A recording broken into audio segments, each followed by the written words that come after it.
تمہیں مبارک ہو اے خدیجہ، تمہیں مبارک ہو اے خدیجہ۔ اور انسان بھی ایسا بنایا کہ کوئی کمی نہیں چھوڑی،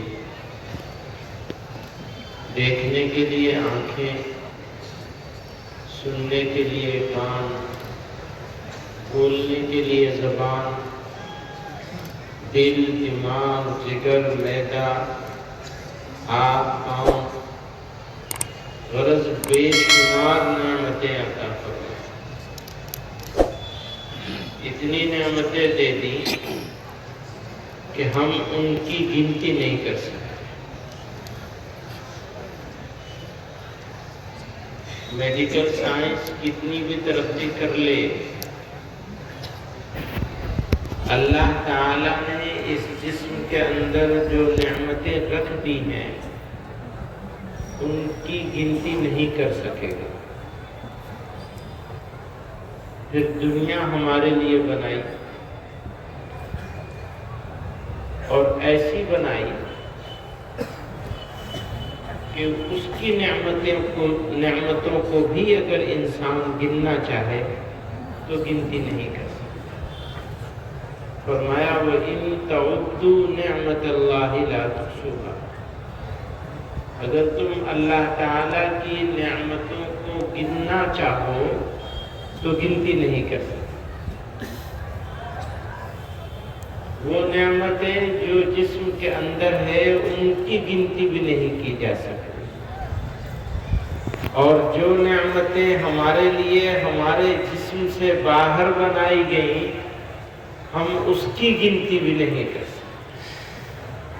جب گنتی نہیں کر سکتے تو شکر کیسے کریں گے؟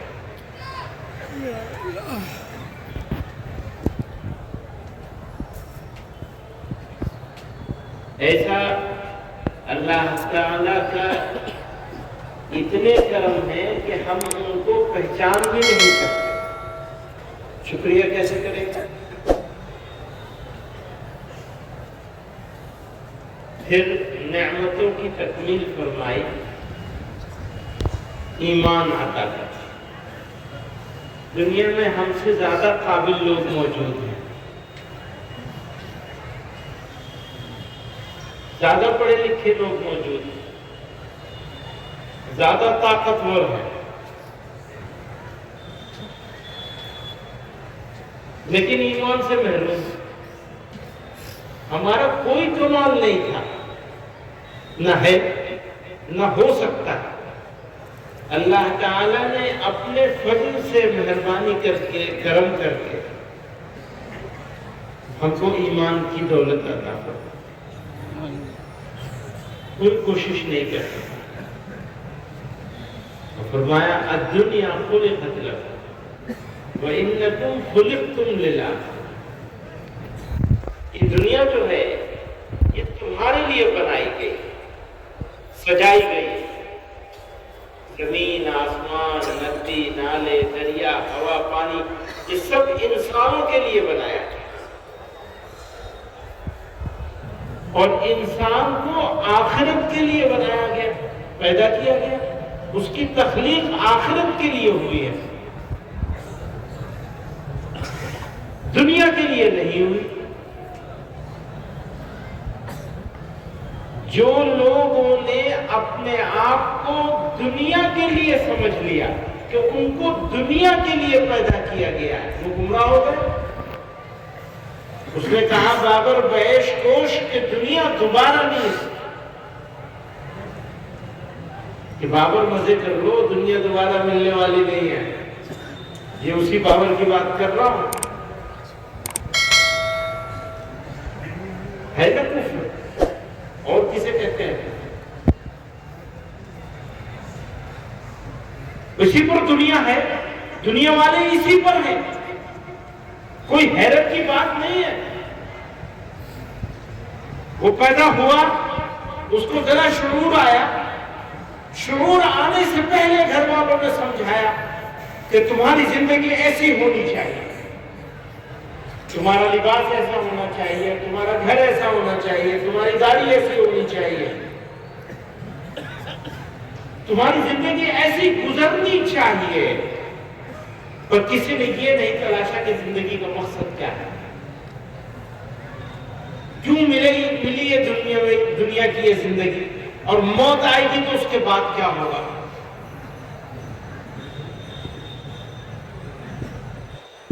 سب کچھ سجا لے گا، بنا لے گا، اور سب چھوڑ کے چلا جائے گا،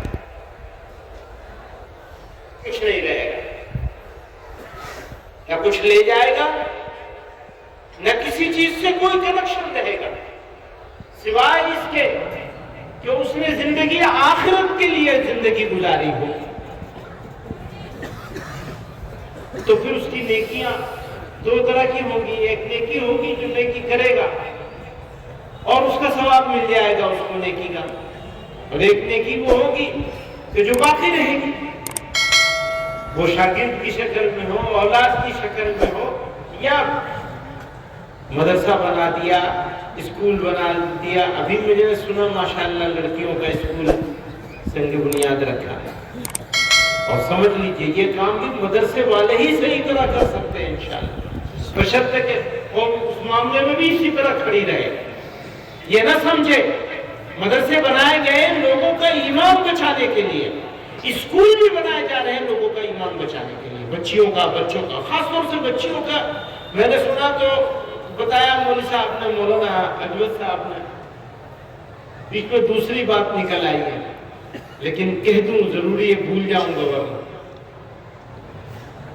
انہوں نے بتایا کہ لڑکوں کے لیے بھی بنا رہے ہیں، تو میں لڑکوں کا بعد میں بنائیے گا، لڑکیوں کا پہلے جلدی سے بنا لیں۔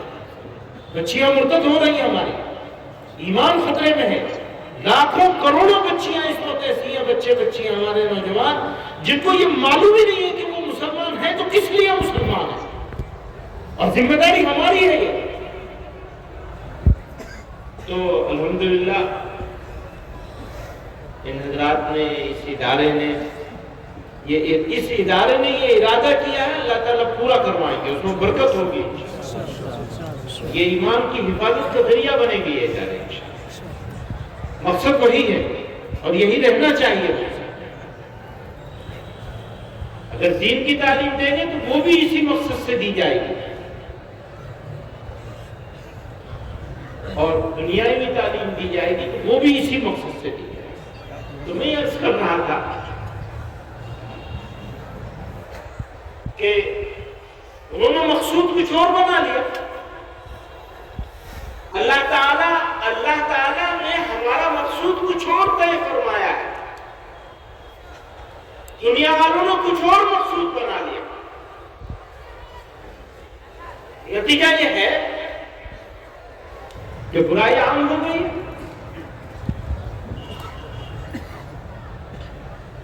اور اس کا اثر ہمارے اوپر بھی ہے، ہمارے سماج پر، ملت اسلامیہ پر، عالم اسلام پر جو بحران ہے وہ یہیں سے تو شروع ہوتا ہے نا، کہ میں نے یہ سمجھ لیا یا یہ سمجھ میرے اوپر حاوی ہو گئی کہ پیدا کر اس لیے کیا گیا ہے کہ دنیا کو آپ استعمال کر لو۔ دنیا بری چیز نہیں ہے، لیکن مقصود نہیں ہو سکتی دنیا، بس ایک چھوٹا سا فرق ہے۔ حضرت سلیمان علیہ السلام نے تو مانگا ہی تھا، ایسی مملکت مانگی تھی، ساری چیزوں پر حکومت، اللہ نے اسے مانگی تھی، نبی تھے، پر مقصود نہیں بنایا جا سکتا۔ مقصود بنایا تو کھیل بگڑ جائے گا۔ اسی چیز کو تھوڑا سا، یعنی اپنے ذہن اور دماغ اور دل، معاملہ سارا دل کا ہے، دل کو ٹھیک کر لیا تو سب کچھ ٹھیک ہو گیا۔ اذا صلحت صلح الجسد كله، اذا فسدت فسد الجسد كله۔ تو بات کہاں سے آتی ہے؟ دل کو ٹھیک کرنے کی بات آتی ہے۔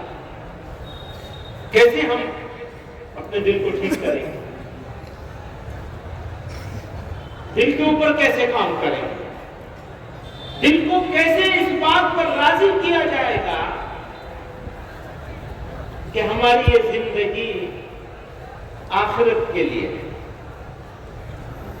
دنیا کے لیے نہیں ہے۔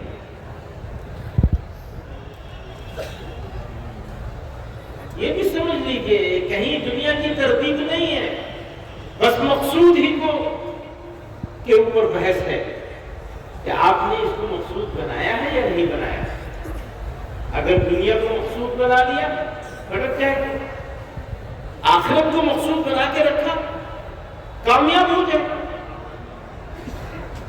اپنے دل کو اس پہ راضی کر لیا جائے، جب دل اس پہ راضی ہو جائے ناکام ہو جائے۔ اور ہم لوگ یہاں بیٹھے دیندار لوگوں کا مجمع ہے، اور جو بحران ہے وہ دو طرح کا ہے۔ ایک بحران خارجی ہے اور ایک بحران داخلی ہے۔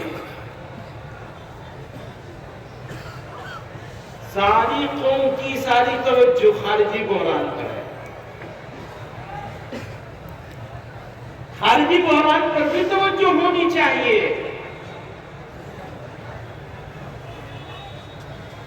لیکن جب تک داخلی بحران کو، انٹرنل کرائسس کو ایڈریس نہیں کیا جائے گا تب تک ہم خارجی بحران کا علاج نہیں کر سکتے۔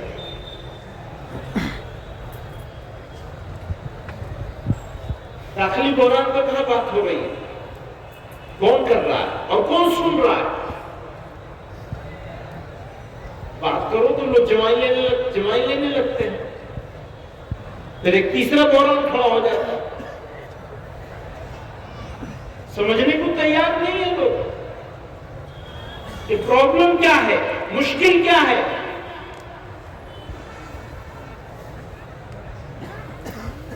اگر ہم نے اپنے اوپر کام نہیں کیا تو دوسرے پر کیسے کام کریں گے؟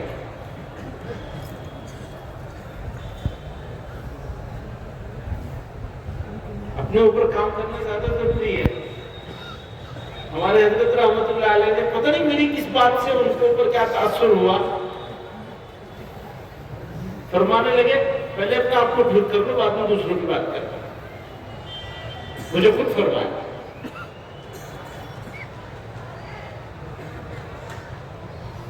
ہم سارے زمانے کو ٹھیک کرنے پہ لگے ہوئے ہیں، اپنی بات نہیں کرتے، اپنی گریبان میں جھانکتے نہیں۔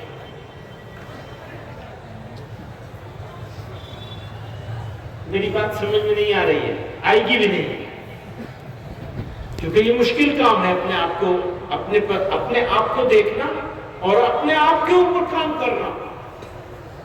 یہ ایک طویل جہد مسلسل کرنی پڑے گی، تب جا کر کے بات بنے گی۔ اپنے آپ کو دیکھنا پڑے گا، ٹھیک کرنے کے لیے اقدامات کرنے پڑیں گے، محنت کرنی پڑے گی، کوشش کرنی پڑے گی۔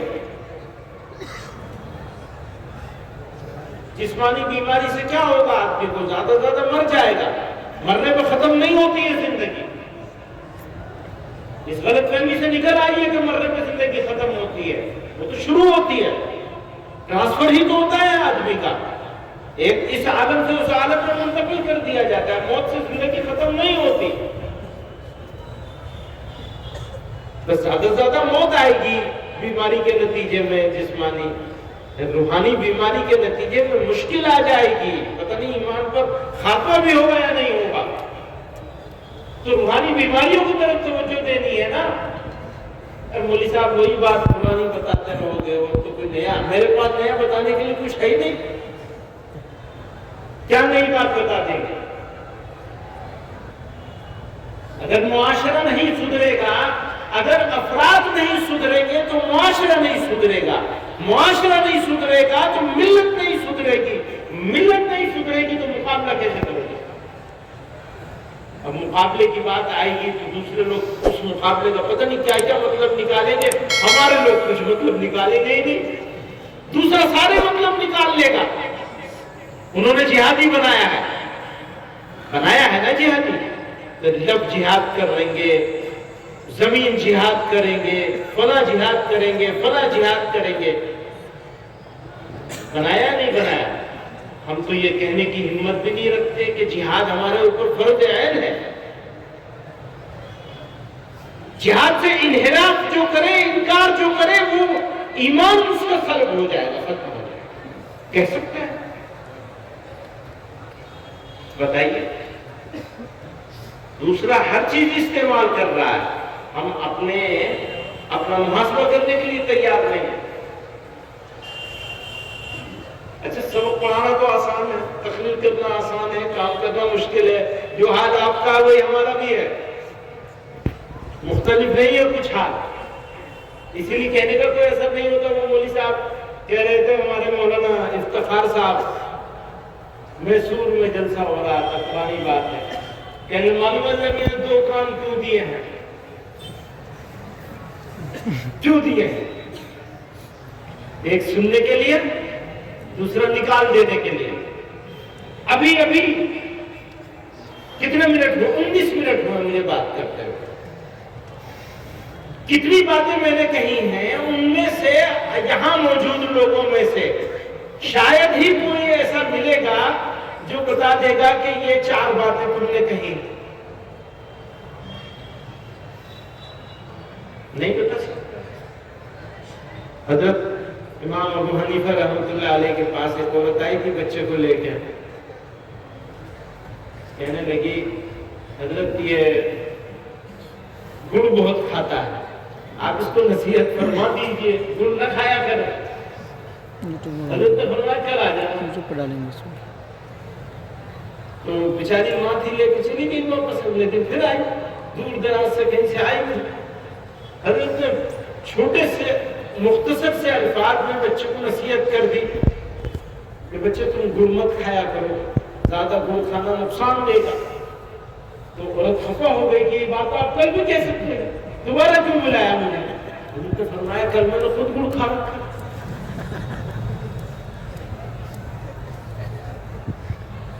تو جتنی باتیں میں آپ سے کہہ رہا ہوں اس میں ہم سب لوگ مبتلا ہیں، اثر نہیں رہ گیا. تو سدھارنا تو پڑے گا. نہیں سدھاریں گے تو پھر اللہ تعالیٰ کوئی نہ کوئی طریقے سے تو علاج ہمارا کریں گے. سمجھ رہے ہیں؟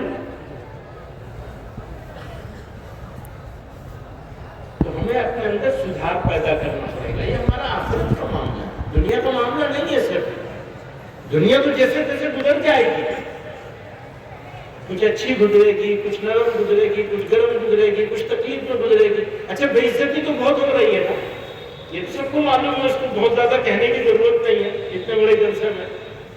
پر بے عزتی کا احساس بھی تو ہونا چاہیے. راتوں کو نیند کیسے آتی ہے سکون سے؟ حیرت کی بات ہے کہ رات میں سکون سے سو جاتے ہیں اتنی بے عزتی رسوائی کے بعد.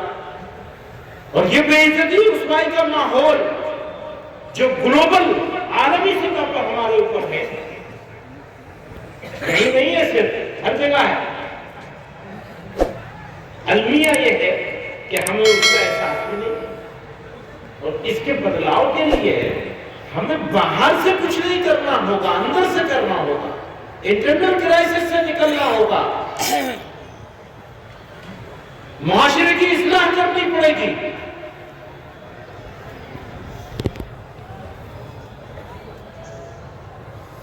انفرادی طور پر بھی، اجتماعی طور پر بھی معاملات کو ٹھیک کرنا پڑے گا.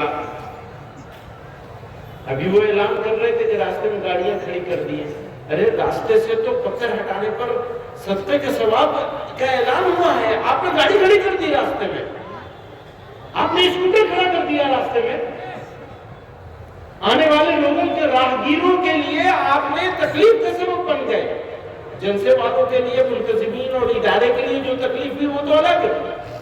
عام راہگیر آج کی بات نہیں، ہمیشہ کی بات ہے، روزانہ کا کام ہے کہ آپ کی گاڑی، آپ کی موٹر سائیکل، آپ کا اسکوٹر، آپ کی چیزیں کہاں کھڑی ہیں. ایسا تو نہیں ہے کہ راستے چلنے کی جگہ پہ کھڑی ہے. پتھر ہٹانے پر غریب غریب آدمی ہے ویسے صدقہ نہیں کر سکتا تو کہا راستے سے پتھر ہٹاؤ تو وہ تمہارے لیے صدقہ ہو جائے گا. صدقہ بنا دیا نا جناب رسول اللہ صلی اللہ علیہ وسلم نے. وہ صدقہ آپ نے اتنی ایک چھوٹا سا پتھر ہٹانے کو کہہ رہے ہم نے اتنی بڑی گاڑی کھڑی کر دی تو ثواب کمایا گناہ کمایا. بہت سارے ہمارے کام ہیں جس کو ہمیں سدھار کرنا ہے. سدھار کرنے کے لیے تیار نہیں ہے تو اس کے لیے کوشش کرنی ہے, ارادہ کرنا ہے. اور ساری چیزیں ایک ساتھ ٹھیک نہیں ہو سکتی تو کوئی ایک چیز کا ارادہ کر کے جائے نا آج یہاں سے. جھوٹ بولنا بند کر دیں گے, خلاف واقعہ بات کہنا بند کر دیں گے, گھما پھرا کے بھی بات نہیں کہیں گے. بہت سے سچے لوگ ہیں جو سچ بولتے ہیں لیکن کبھی موقع آتا ہے گھما پھرا کے کہہ دیتے ہیں, وہ بھی نہیں کریں گے. ایک چیز کا ارادہ کر لیں. یاد رکھیے گا اگر کوئی غیر مسلم بھی ہے اور اس نے جھوٹ نہیں بولنے کا عزم کر رکھا ہے,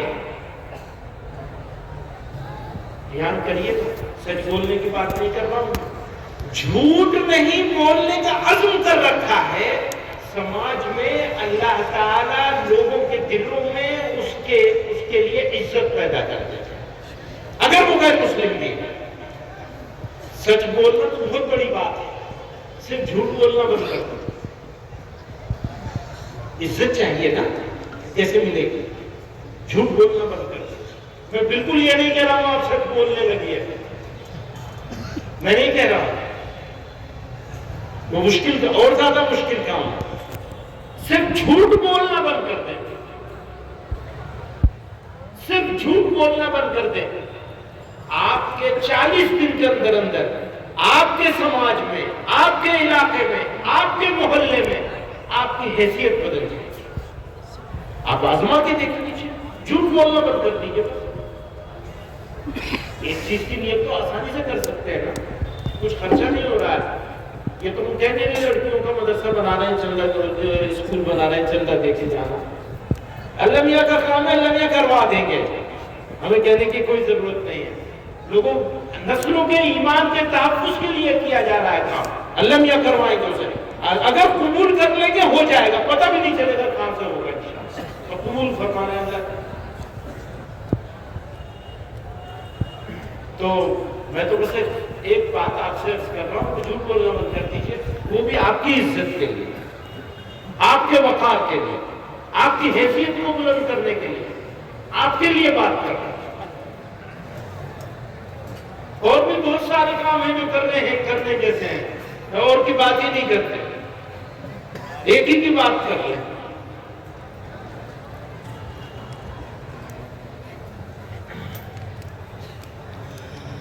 تو میں اپنی بات ختم کرتا ہوں. اللہ تعالیٰ نے اپنے فضل سے انسان بنایا, جانور نہیں بنایا. اور انسان میں اور جانور میں یہی فرق ہے کہ جانور کو بے عزتی کا احساس نہیں ہوتا. آپ کسی بندر کو بلا کے کہیں گے آ جاؤ تم صدر بن جاؤ یہاں کے مجلس کے, تو اس کو کوئی خوشی نہیں ہوگی, وہ اچھلتا کودتا ہی رہے گا, اس کو کچھ پتہ نہیں کہ کیا ہو رہا ہے. اس کو ذلیل کریں گے, اس کو نیچے بٹھا دیں گے, کہیں اور بٹھا دیں گے, جوتوں میں بٹھا دیں گے, اس کا بھی اس کو کوئی احساس نہیں ہوگا, وہاں بھی ویسے ہی اچھلتا کودتا رہے گا. جانور ہے. انسان کو اگر آپ اعزاز دیں گے اس کو اس کا احساس ہوگا, ذلیل کریں گے اس کو اس کا احساس ہوگا. اللہ تعالیٰ نے یہ انسان کو خصوصیت بخشی. پھر اللہ تعالیٰ نے ایمان عطا فرمایا, اور یہ ایمان ہم کو محض اللہ کی مہربانی سے مل گیا. ہمارا کوئی کمال نہیں ہے کوئی کمال ہمارا؟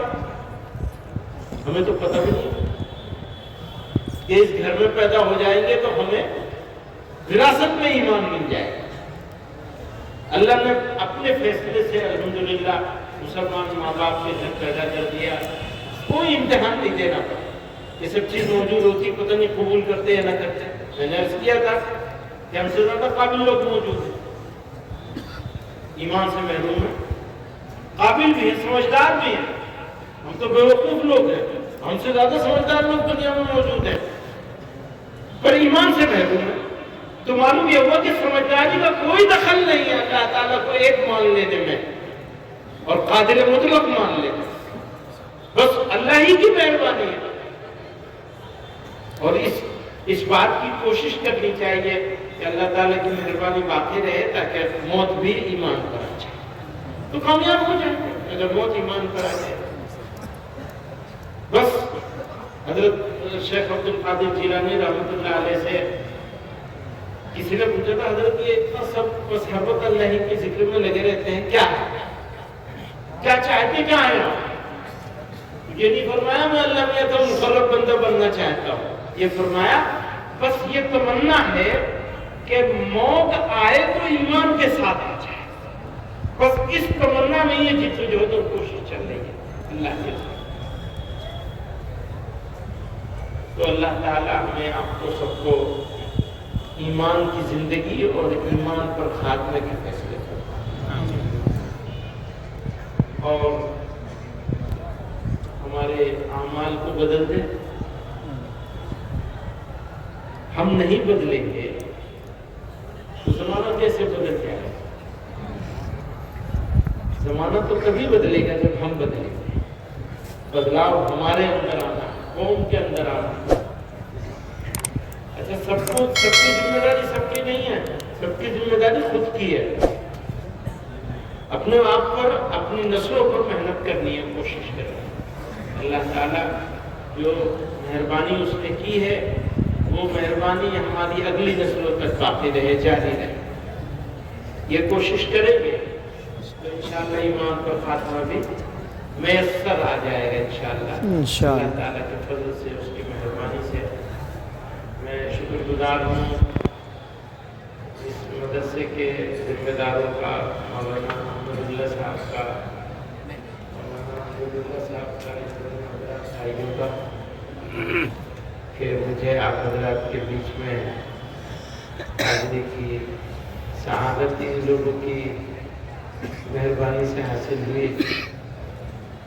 اللہ تعالیٰ ان کی بھی حفاظت فرمائے، ادارے کی بھی حفاظت فرمائے، ان کے ارادوں کو پورا کروا دے آسانی سے اور قبولیت عطا۔